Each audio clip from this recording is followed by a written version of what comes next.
Have you played this game called Frostpunk? It's a management game where the world is subjected to a winter doomsday scenario, and we are the leader of a group who left London that migrated north and found a device that generates heat. The goal is to build a city around it, putting people to work and enacting new laws, all the while keeping an eye on their hope and discontent as everyone pushes on to survive. As the title of the video suggests, I think the menu screen of this game perfectly captures the burden of our responsibility. At a glance, it's just pictures of people who joined the expedition, but take a closer look and we'll notice that they are all facing in our direction. A subtle way of saying that they're looking to us to save them from the cold. And that pressure is accentuated by their formation, which seem to make up a wall around us. It's almost claustrophobic in a way.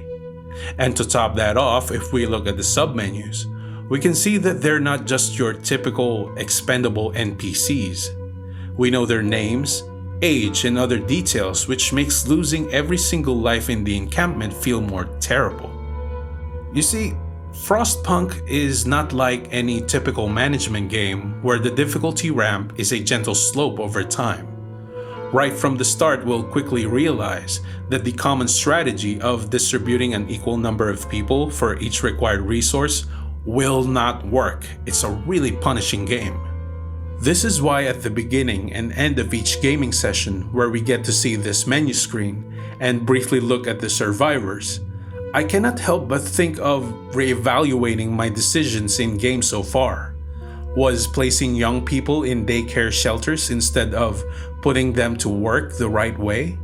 Should I have ordered the creation of a proper graveyard instead of a mass burial site? Shall I give the order to start looking for survivors even though we barely have enough rations to feed everyone in the camp, and food supply is one of the biggest problems in the game? These are the kinds of questions that we'll have to answer as we progress, and their images is an imposing reminder that every mistake could only lead to lives being lost down the line. And even though we are the ones in charge, at the end of the day, it's them who will decide if we did a good job or not. Thank you so much for watching. I'll see you in the next video.